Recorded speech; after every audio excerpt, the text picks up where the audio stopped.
오늘 우리가 함께 하실 하나님의 말씀은 요한복음 21장 1절부터 14절까지입니다.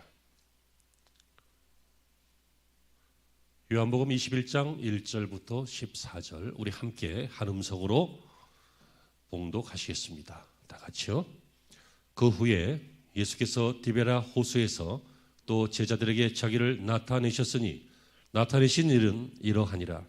시몬 베드로와 디두모라 하는 도마와 갈릴리 사람 나다나엘과 세베대의 아들들과 또 다른 제자 둘이 함께 있더니 시몬 베드로가 나는 물고기 잡으러 가노라 하니 그들이 우리도 함께 가겠다 하고 나가서 배에 올랐으나 그날 밤에 아무것도 잡지 못하였더니 날이 새어갈 때에 예수께서 바닷가에 서셨으나 알지 못하는지라. 예수께서 이르시되 얘들아 너희에게 고기가 있느냐 대답하되 없나이다. 이르시되 그물을 배 오른편에 던지라. 그리하면 잡으리라 하시니 이에 던졌더니 물고기가 많아 그물을 들 수 없더라. 예수께서 사랑하시는 그 제자가 베드로에게 이르되 주님이시라 하니 시몬 베드로가 벗고 있다가 주님이라 하는 말을 듣고 겉옷을 두른 후에 바다로 뛰어 내리더라. 다른 제자들은 육지에서 거리가 불과 한 50칸쯤 되므로 작은 배를 타고 물고기 든 그물을 끌고 와서 육지에 올라보니 숯불이 있는데 그 위에 생선이 놓였고 떡도 있더라. 예수께서 이르시되 지금 잡은 생선을 좀 가져오라 하시니 시몬 베드로가 올라가서 그물을 육지에서 끌어올리니 가득히 찬 큰 물고기가 153마리라 이같이 많으나 아니하였더라. 예수께서 이르시되 와서 조반을 먹으라 하시니 제자들이 주님이신 줄 아는 고로 당신이 누구냐 감히 묻는 자가 없더라. 예수께서 가셔서 떡을 가져다가 그들에게 주시고 생선도 그와 같이 하시니라. 이것은 예수께서 죽은 자 가운데서 살아나신 후에 세 번째로 제자들에게 나타나신 것이라.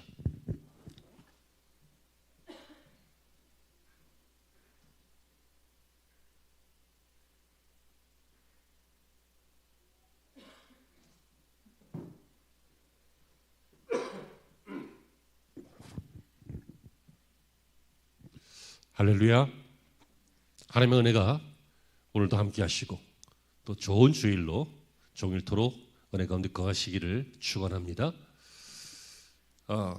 제가 청소년 시절에요 유행했던 그 흥행에 크게 성공했던 영화가 있습니다. 로키라고 하는 영화인데 실버스타 스텔론이라고 하는 무명의 배우가 세계적인 스타가 되는 그런 영화였죠. 그 내용도 무명의 권투 선수가 챔피언이 되는 그런 내용입니다.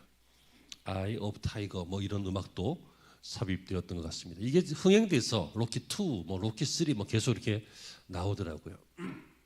그런데 여러분 그 권투 경기가 서로 막 이렇게 치고받다 하다 보면 막 눈이 찢어지고 상처 입어서 눈이 이렇게 부풀어 오릅니다. 소위 우리끼리 하는 말로는 이제 눈탱이가 밤탱이가 됐다. 뭐 그렇게도 표현합니다. 그런데 문제는 그렇게 되면 앞이 잘 보이지 않습니다. 상대 선수의 주먹 피하기가 어려워지고 잘 보이지 않습니다. 그래도 눈을 이렇게 가늘게 뜨고 저절로 눈이 가늘어지네. 그러면서 그 시합을 해내야 됩니다. 로키가 이제 챔피언 매치에서 챔피언을 결정하는 그런 경기에서 챔피언이 너무 노련하니까 많이 맞았습니다. 그래서 엎어져서 또 일어나고 엎어졌다 일어나고 그러는데 영하니까 그러겠지만 엎어졌을 때 벌떡 일어나야지. 딴짓하면 안 되지. 근데 자꾸 두리번거리면서 누구를 찾습니다. 누굽니까? 자기의 사랑하는 여인 아드리안을 찾습니다. 그래서 나중에 이긴 다음에도 막 이름을 부르죠.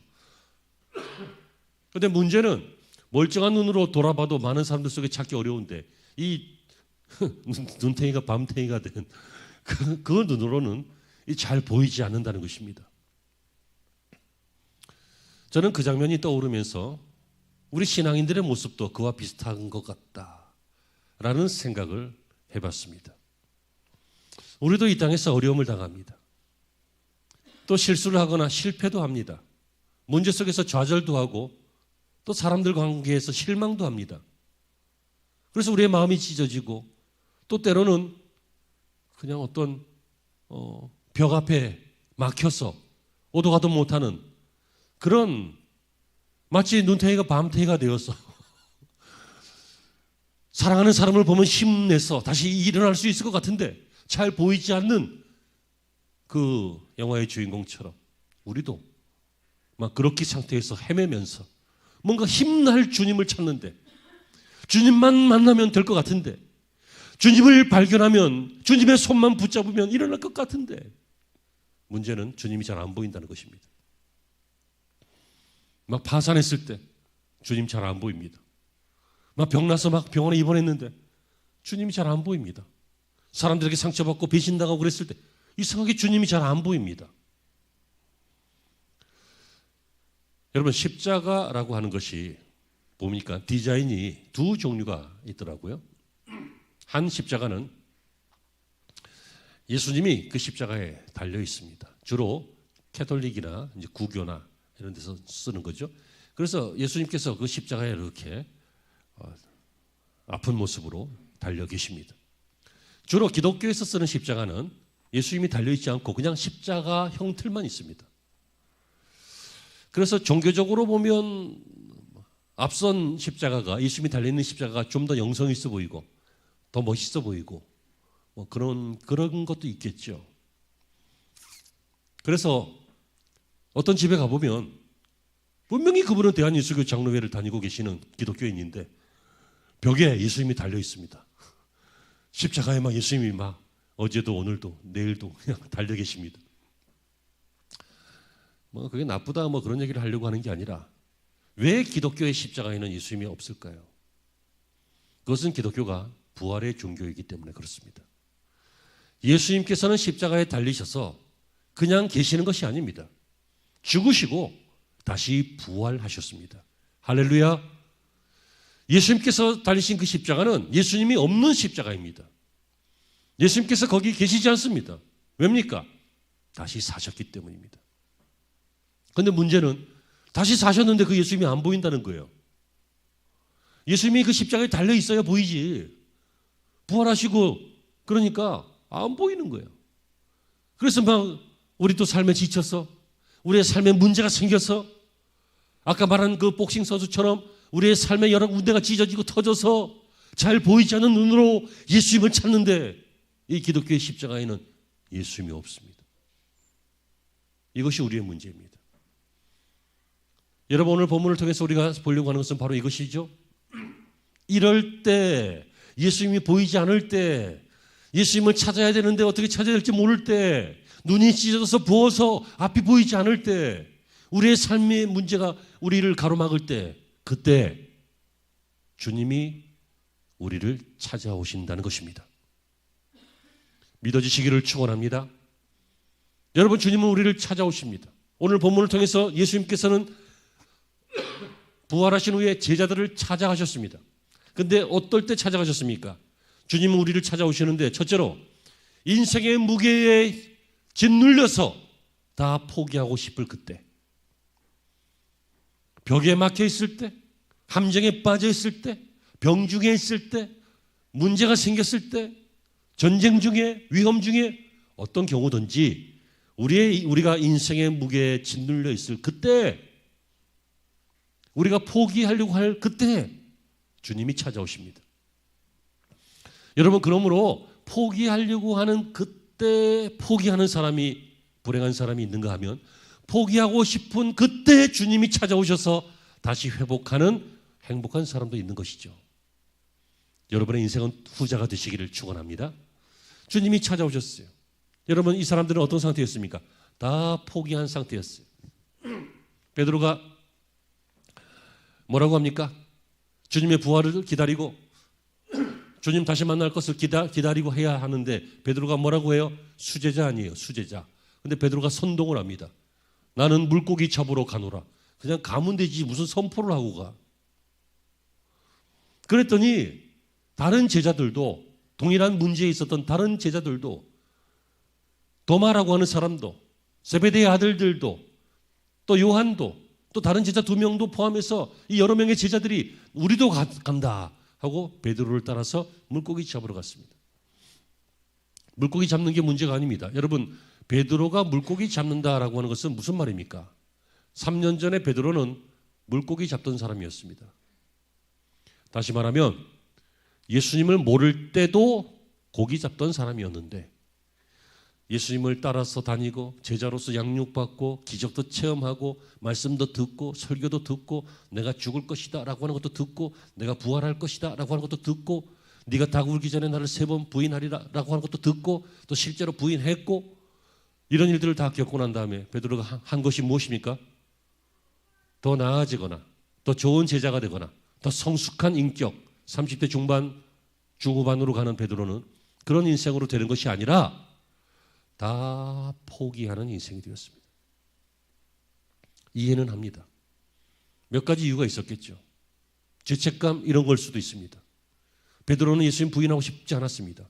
예수님께서 네가 오늘 새벽에 닭 울기 전에 나를 3번 부인해라 그랬더니 무슨 말씀이냐고 절대로 그렇지 않다고 강력하게 말했지만 자기도 모르게 위험 앞에서 겁을 먹고 나도 모르게 3번이나 나 그 사람 모른다 라고 사람들 앞에서 그를 부인했습니다. 나중에 정신 차리고 보니까 닭이 울었고 정신 차려보니까 주님이 미리 하신 말씀이 생각이 났습니다. 죄책감이 안 들겠어요? 나 같은 것도 제자라고 나 같은 사람도 수제자라고 낙심돼서 그래 난 못하겠다 내가 무슨 주님의 제자야 이런 마음 먹을 수도 있습니다. 또 어떤 사람은 재밌게 이렇게 얘기하더라고요. 그런 거 아니고 부활하신 주님 다시 만날 때까지는 시간이 있으니까 놀면 뭐하냐 그냥 잘하는 거 노니 가서 고기나 잡자 그래서 고기 잡으러 갔다라고 주장하는 사람도 있는데 뭐 일리는 있는데 성경적이진 않은 것 같습니다. 우리가 코로나 사태가 되기 전에 예전에 교회에서는 봄에 여전도의 주관으로 소풍도 가고 뭐 그런 거 하잖아요. 소풍을 가요. 그러면 이제 점심 먹고 게임도 하고 뭐 이렇게 하다가 이제 한 4시쯤 되면 이제 교회 가야 되니까 4시까지 오세요. 이렇게 하면은 4시 10분, 20분 돼도 안 와갖고 찾으러 가야 됩니다. 누구를? 할머니들. 집사님들은 오는데 할머니들이 잘 안 옵니다. 뭐 하는지 아시죠? 네. 쑥 뜯으십니다. 아니 쑥이 저렇게 천지에 널렸는데 노니 뭐하냐 쑥이나 뜯지 쑥을 왜 사 먹냐 쑥을 뜯어 먹어야 저도 몇 번 받아온 적이 있는데 뭐 쑥떡도 해먹고 쑥 된장찌개도 쑥도 넣어 먹고 뭐 쑥 하잖아요. 요 쑥은 전부 집으로 갖고 가세요. 교회에 놔두지 마세요. 교회 쑥떡 하면 안 돼.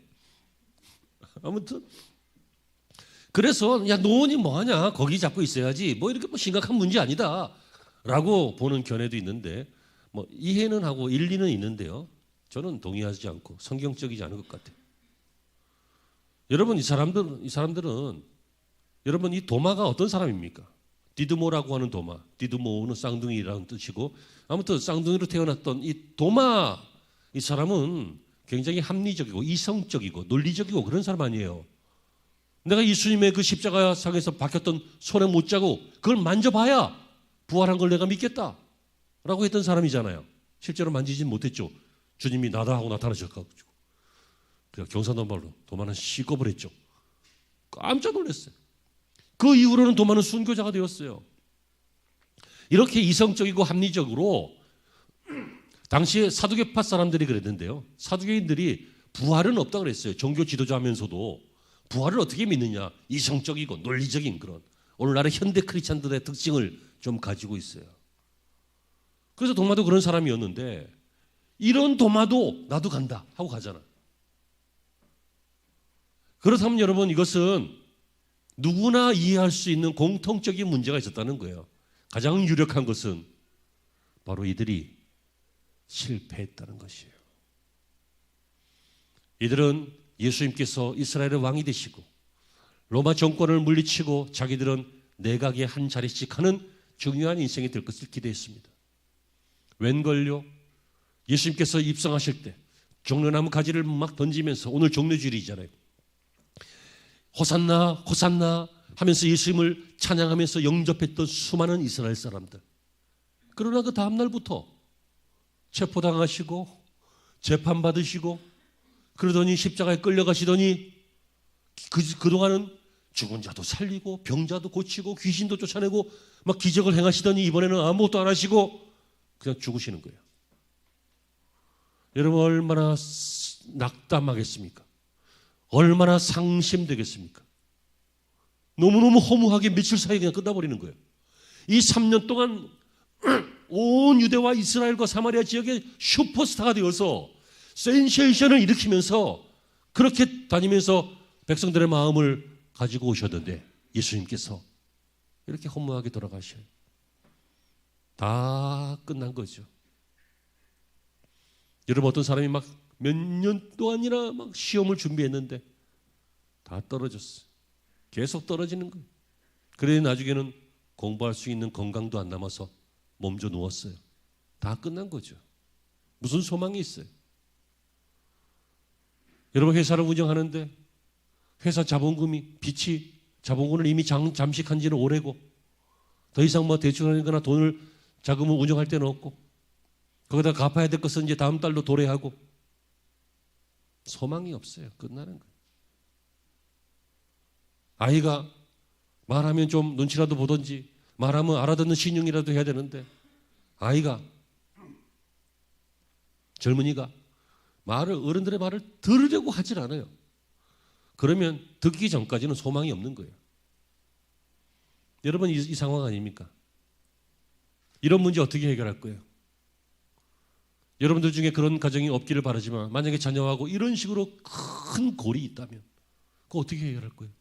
여러분의 사업장에 이런 식으로 정말 벅찬 이런 문제가 있다면 이거 어떻게 할 거냐고요? 여러분의 건강을 의사가 모르겠습니다. 더 이상 힘듭니다. 그냥 좋은 거 먹고 그냥 기다리세요. 라고 한다면 그거 어떻게 해결하실 거냐고요? 그때 우리를 찾아오신다고요. 그러므로 여러분 여기서 깨닫기를 바랍니다. 무엇입니까? 포기하고 싶을 때, 낙심했을 때, 3년간의 시간이 허송세월이거나 세월이구나 하고 저버리고 싶을 때, 또는 주님 볼 면목도 없을 때, 또는 내가 죄책감이나 낙심 때문에 더 이상 다시 제자로 살아갈 힘이 없을 때, 더 쉽게 얘기하면 다 때려치고 싶을 때, 다 때려치는 것은 불신앙의 일이고 다 때려치고 싶을 때 주님을 만나는 것이 신앙의 일이라는 것입니다. 여러분, 이것이 깨달아지시기를 축원합니다. 주님은 인생의 문제를 혼자 겪게 하지 않습니다. 왜입니까? 우리가 주님의 자녀이기 때문입니다. 이 제자들의 문제를 주님은 혼자 겪게 하지 않습니다. 찾아오십니다. 왜입니까? 주님의 제자들이었기 때문입니다. 오늘도 하나님께서는 우리를 찾아오십니다. 예배를 통하여 찾아오십니다. 우리의 심령을 통해서 찾아오십니다. 어떤 사건이나 사고를 통해서도 찾아오시고 말씀을 통해서도 찾아오십니다. 여러분, 그 찾아오실 때 우리가 분주해서 못 만나고 너무 잘 나가서 못 만나고 여러분 너무 내 생각이 확고해서 나라고 하는 것에 갇혀서 못 만나고 할 때가 얼마나 많습니까? 그때 여러분 낮아지고 다 포기하고 싶고 그리고 아무것도 된 것도 없지만 주님 만나면 되는 줄로 믿고 주님을 영접할 때 그때 주님께서는 찾아오신 뿐만 아니라 찾아오신 이후의 일을 하실 것입니다. 두 번째, 주님은 어떨 때 우리를 찾아오십니까? 주님은 이들이 이렇게 궁지에 몰렸을 때 찾아오셨는데 이 궁지에 몰린 제자들이 어린아이 같았기 때문에 찾아오신 것입니다. 여러분, 아주 어린아이가 어디에서 뭐 끝나면요 데리러 가야 돼요. 그죠? 찾아와야 돼요. 하지만 여러분, 남편 퇴근하는데 찾아옵니까? 제가 알아서 들어오지. 여러분, 어른과 아이의 특징이 그것입니다. 아이는 어디로 가야 될지를 모를 때가 많아요. 무엇을 해야 할지 모를 때가 많아요. 이것이 어떤 뜻인지를 모를 때가 많아요. 다시 말하면 아이는 생각의 깊이가 달라요. 아직은 옅어요. 얕다고요. 그러니까 어른들이 알려주고 찾아오고 데려가고 먹여주고 하는 것 아닙니까? 여러분, 오늘 이 제자들은 아이였습니다. 이 제자들은 영적으로 아이들입니다. 제 말이 아니라 예수님의 말씀입니다. 예수님께서 뭐라고 하십니까? 이들에게 나타나셔갖고 얘들아, 너희에게 고기가 있느냐 그럽니다. 얘들아, 얘들, 헤이, 헤이, 이렇게 사람 부를 때 하는 그런 뜻이 아닙니다. 얘들아, children, child, children. 그래서 헬라어 성경에서는, 원어 성경에서는 파이디온, 아이들아, 그런 뜻입니다. 여러분, 베드로는 30대 중반입니다. 예수님이 30세부터 3년 동안 사역하셨잖아요. 근데 베드로가 예수님보다 한 두세 살 많으니까 여러분, 몇 살부터 몇 살까지를 애라고 해야 돼요? 예? 저기 애 있네. 제가 애예요, 애. 그런데 30대 중반쯤 되는 사람을 제가 얘야 그러면 로키처럼 많이 맞습니다. 시비 붙습니다. 여러분, 그런데 이 제자들은 애란 얘기입니다. 주님이 평가하시기를 얘들아. 근데 여러분, 두려워하지 마십시오. 이 얼라 같은 것들아 하고 주님이 책망하시거나 비아냥거리는 것은 아닙니다. 주님은 그들의 실상을 그대로 표현하시는 것입니다. 얘들아. 왜 얘들이에요? 뭘 해야 될지 모르고 있잖아요, 지금. 어디에 있어야 할지 모르고 있잖아요. 주님의 죽으심과 부활이 무슨 뜻인지 모르고 있잖아요. 다시 말하면 주님이 이미 다 말씀하셨고 다 가르치셨고 다 지시하셨는데 모르고 있잖아요. 그게 애죠. 그래서 애들이 말귀를 못 알아듣는 거예요. 어른이 돼야 말귀를 알아듣죠. 어른이 되어도 영적인 말귀를 못 알아듣는 것은 또 영적으로 아이이기 때문에 그래요. 여러분, 누가복음 5장에 보면 예수님께서 베드로에게 고기를 많이 잡게 하시는 장면이 나옵니다. 그 사건은 오늘 이 요한복음 21장 사건보다 3년 전 사건입니다. 베드로 처음 부르실 때 그때 예수님께서 베드로에게 뭐라고 하십니까? 밤새도록 고기를 잡아도 못 잡았어요. 근데 깊은 데로 가서 갈릴리 바다 깊은 데 고기 안 잡힌다 그래요. 그리고 아침에 여러분, 베드로가 왜 밤새도록 고기를 잡았을까요? 밤에 잡히니까. 근데 아침에 안 잡혀요. 근데 아침에 어떤 깊은 데로 가서 그물을 던져라. 그랬더니 베드로가 그물을 던졌어요. 평상시 같으면 안 했겠지만 그 이전에 그물 손질하면서 예수님 설교를 잠깐 들었거든. 그때 설교에 권위가 있어. 막 들으면 뭐 생길 것 같아. 던졌거든. 많이 잡았어요. 그럼 어떻게 해야 합니까? 여러분들이 사업에 어디 투자할까 했는데 주님이 나타나셨죠. 여기에 투자해라. 그랬더니 막 대박이 났어요. 막 몇십 배가. 예? 어디 땅을 살까요? 주님이 여기 사라. 뭐 땅값이 막 200배가 올랐어요. 그럼 어떻게 해야 돼요? 주님, 땡큐 베리 머치. 앞으로도 부탁합니다. 아니면 아예 동업을 하실까요? 뭐 그래야 될 거 아니겠어요? 그런데 누가복음 5장에 보면 베드로가 뭐라고 합니까? 주여 나를 떠나소서. 나는 죄인이로소이다. 밤새도록 고기를 잡아도 못 잡았는데 주님이 잡으라고 했더니 엄청 잡혔어. 그럼 동업해야 되잖아. 근데 나는 죄인입니다. 무슨 얘기예요? 베드로가 갈릴리 바다에서 고기를 못 잡는다면 그 어느 누구도 못 잡는 것입니다. 서울대학교 외과병원에 어떤 특별한 암 부분의 권위자이신 그 박사님이 그 암을 도려내지 못하면 저도 못 도려냅니다. 근데 제가 박사님이 수술하시는데 옆에 가서 김 박사님, 내 생각 같아서는 그 상처를 확 꼬집어서 비틀어가지고 그 틈으로 칼을 확 넣어서 탁 당기면 될 것 같은데요. 그러면 김 박사님이 뭐라고 할까요? 목사님 가서 기도나 하셔. 목사님 뭐 한다고 그래요? 수술은 내가 알지. 그럴 거 아니겠어요? 네? 무슨 얘기인지 아시겠죠? 아니, 내가 여기서 고기를 잡았는데 오늘따라 밤새도록 잡아도 안 돼. 그러면 고기가 없는 날이야. 그런데 예수님, 당신이 뭘 아신다고 그것도 깊은데? 아이고 참 깊은데? 깊은데 가서 던지라고요? 그래야 되잖아. 그런데 들은 설교가 있어서 그대로 순종해서 해봤더니 뭐라고 해요? 베드로가 주여 밤이 맞도록 수고를 하여도 얻은 것이 없지만은 말씀에 의지하여 내가 그리하겠나이다 하고 금을 던져요. 그때 많이 잡았어요. 베드로가 그때 안 거죠. 무엇입니까? 이분은 권위자보다 뛰어나신 분이다. 이분은 이 세상의 어떤 전문가보다도 뛰어난 분이다. 그분이 누구예요? 메시아죠. 그리스도시죠. 하나님의 아들이죠. 아니, 창조주이시죠. 누가복음 5장에서는 베드로가 이것을 깨닫고 나를 떠나소서, 나는 죄인이잖아요. 당신은 그리스도시잖아요. 지금 이 고기 잡은 게 문제가 아니에요. 떠나세요 라고 했더니 예수님께서 뭐라고 하세요? 날 따라와, 내가 너를 사람 낚는 어부가 되게 하겠다. 그래서 다 버려두고 쫓아간 거잖아요. 3년 전에 베드로는 이런 사람이었어요. 어른스러웠어요. 무엇을 선택해야 되는지 아는 사람이었어요. 영적인 은혜를 체험한 사람이었어요. 이걸 체험했기 때문에 예수님을 따라갔어요. 예수님을 따라서 3년 동안이나 충성스럽게 따라갔어요. 왜요? 이 은혜를 체험했기 때문에, 무엇이 중요한지를 알았기 때문에. 그렇죠? 근데 오늘 본문으로 돌아올게요. 뭐 하고 있어요? 3년 지나고 나서 예수님 죽으니까, 예수님 십자가에 못 박혀서 돌아가시니까 3년 지나간 다음에 뭐 하고 있어요? 다시 고기 잡고 있잖아요.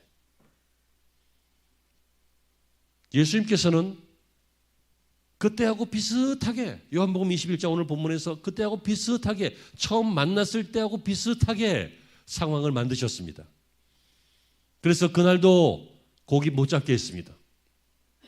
고기 왜 못 잡게 했는지 제가 전에 말씀드렸죠.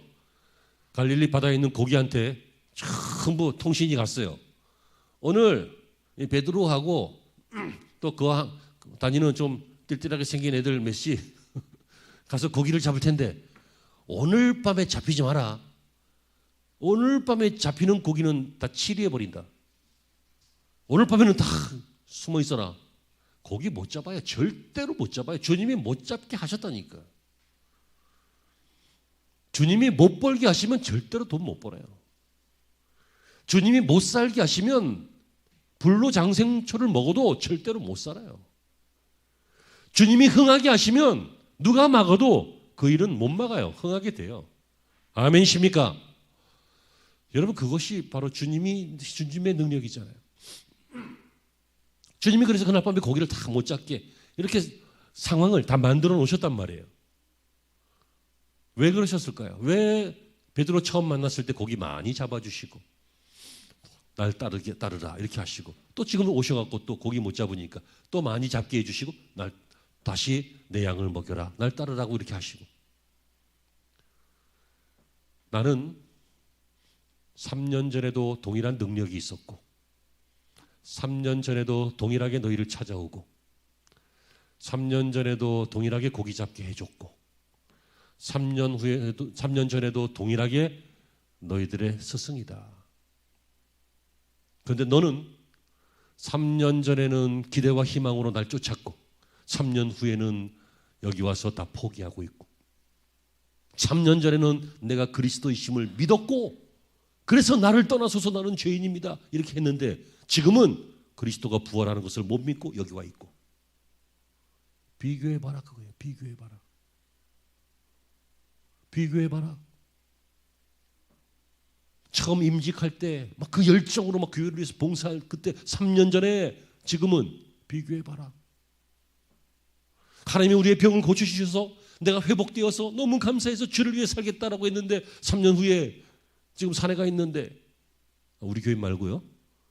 비교해봐라. 내가 은혜 받고 신앙이 충만했을 때 하나님과 가까이 있을 때 그 3년 전에 그때의 모습과 지금 모습 비교해봐라 그거죠. 여러분, 나이를 먹어가면 어른이 되는 것은 육체의 법칙입니다. 하지만 영혼은 다를 수 있습니다. 영혼은 나이를 먹어간다고 어른이 되지 않습니다.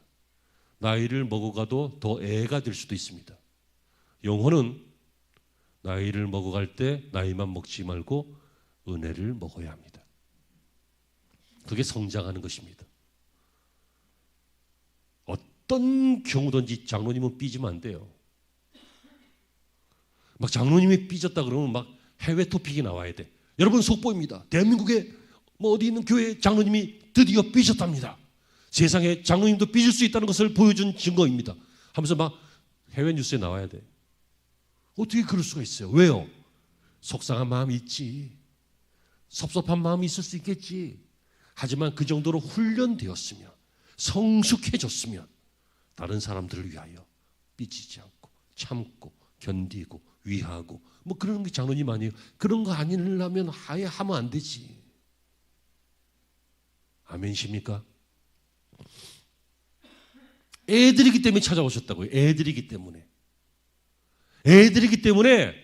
찾아오셔서 야 이 어린아이 같은 것들아 하고 책망하시는 것이 아니라 애들이기 때문에 찾아오셔서 알려주시고 먹여주시고 다시 가르쳐주시고 하시기 위해서 찾아오신 거예요. 그러므로 여러분 누가 은혜를 못 받냐면요, 나 어른스럽다 할 때 은혜 못 받아요. 나 다 해봤다 할 때, 이 냉소주의에 빠질 때, 나 젊어서 다 해봤어. 나 젊어서 예전대 회장이었어. 나 청년의 회장이었어. 그때 큰 집회에서 막 울면서 불면서 통성으로 기도하면서 막 부흥을 체험하고 그런 거 다 해봤어. 근데 지금은 아니야. 여러분 어른스러운 게 아니에요. 경험은 어른스러워 보이지만, 나이는 어른스러워 보이지만, 아까 말씀드렸죠? 그 영혼이 애가 되는 거예요. 여러분 날마다 성장해야 돼요. 주님이 찾아오시는 이유는 뭐예요? 아이를 찾아오셔서 아이를 가르치시고 양육하셔서 성장시키시는 거예요. 제자 만드시는 거라고요. 예전에요, 청소년들 여름 상상 집회 뭐 이런 거 하잖아요. 그러면 부흥회, 여름 수련회, 그러면요 반드시 저녁에는 막 부흥이 일어나면서 막 회개하면서 막 울면서 기도하면서 그런 일들이 생겨났어요. 캠프파이어를 하면 세상 사람들의 캠프파이어는 막 흥겹게 놀고 즐거운 곳이지만 우리는 그 앞에서 다 죄를 불태우면서 막 그런 거 하잖아요. 그래서 막 울면서 기도하면서 다 해봤어. 그때 막 애들이 그때는 이런 장의자 이런 거 없잖아요. 바닥이자 바닥, 기도원이라든지 이런 그 수련회 같은 장소 가면 그러니까 바닥에 앉아서 예배하다가 이제 엎드려서 기도하는데 막 가면 내가 이렇게 쳐다본다. 기도시키고 나중에 한참 있다가 이렇게 보면 왜 보는지 아세요? 얼굴이 볼만해. 가관이에요. 가관. 볼만하다는 얘기예요. 얼굴이 막 마스카라가 번져갖고 인디안처럼 막 이렇게 귀신처럼 막 이렇게 되면서 막 울면서 불면서, 교회 이 처음에 올 때는 형제들이 있으니까 화장 예쁘게 하고 왔잖아. 풀 메이크업을 하고 왔는데 저녁 집회에서 그냥 성령께서 할 수 없이 울리시니까 기도하면서 회개하다 보니까 울다 보니까 막 인디안처럼 막 되는 거야. 그런데 여러분 그 모습 그립지 않습니까? 저 그 모습이 참 그리워요. 막 뒤로 앞으로 넘어가고 막 은사적인 이야기를 하는 것이 아니에요. 정말 어찌할 바 몰라서 탄식하면서 기도하던 그때 그 모습, 그거 너무 그리워요. 마스카라 번진 것을 본 적이 없어요. 요새는 결혼식장에 가면 신부가 이렇게 가끔 이렇게 울어서 여기 이렇게 번지고 뭐 그런 게 옛날에 좀 있었던 것 같아요. 근데 요즘은 없어요. 요즘은 워터프루프트. 네? 그게 뭔지 아십니까? 워터프루프트. 방수 안 번져 화장이. 혹시라도 눈동자에 이렇게 좀 맺히면 또 옆에서 도와주시는 분이 있잖아요. 그분이 휴지로 갖다가 콕 찍네. 탁탁 이렇게. 눈물 날 틈이 없어요. 그리고 또 요즘 신부들도 옛날처럼 그렇게 울진 않더라고. 즐거워하더라고. 결혼식을. 신부 아빠만 울지. 신집사님 많이 울 거야. 억울해서 어떻게 해줘, 그지? 저도 생각만 해도 좀 승질이 나는데. 여러분, 이런 어린아이 같은 우리를 주님이 찾아오시는 이유가 무엇이라고요? 비교해봐라. 3년 동안 성장했느냐? 앞으로도 성장할 것 같으냐? 네가 지금 나이는 먹어갖고 어른스러워지는데 너의 영혼이, 너의 신앙이 정말 어른스러우냐? 권사다우냐? 장로다우냐? 목회자다우냐? 뭐 이런 것을 물어보고 계시는 것이라는 것입니다. 그러므로 여러분, 주님이 우리를 찾아오실 때 우리가 어른스럽다, 이만하면 됐다 하지 말고 아이같이 낮아지시기를 바랍니다. 주님은 그 아이를 찾아오신 것입니다. 그 아이를 깨닫게 하시고 알려주시고 이끌어 가시기 위해서 주님은 찾아오셨고, 그 아이가 절망 앞에 있더라도, 낙심과 포기 앞에 있더라도 주님은 늘 찾아오십니다. 사랑하는 성도 여러분, 오늘 말씀 여기까지입니다. 종려주일은 주님이 예루살렘에 입성하신 날입니다. 주님이 예루살렘 거민들에게 찾아오신 날입니다. 오늘도 주님께서는 예배를 통하여 우리에게 찾아오시는 줄로 믿습니다. 찾아오신 주님 앞에 문제 속에서 주님을 발견 못하는 것이 아니라 문제보다 더 큰 주님을 발견하고 찾아오신 주님을 만나고 우리의 어린아이 같음을 고백해서 찾아오신 주님이 우리를 만져주시고 우리를 고쳐주시고 우리를 회복하여 주시고 우리를 이끌어 주시고, 아멘이십니까? 우리를 성장시켜 주시고 우리를 사랑하시고 우리에게 새 생명 주시는 것을 우리 모두가 체험하는 그러한 주의 날 되시기를 주의 이름으로 축원합니다. 기도하시죠. 하나님 감사합니다. 오늘 받은 말씀 우리 마음판에 새기고 이 고난주간 보내게 하시고 찾아오시는 주님을 만나고 따르고 그리고 행하는 인생들이 되게 하여 주옵소서. 예수님의 이름으로 기도하옵나이다.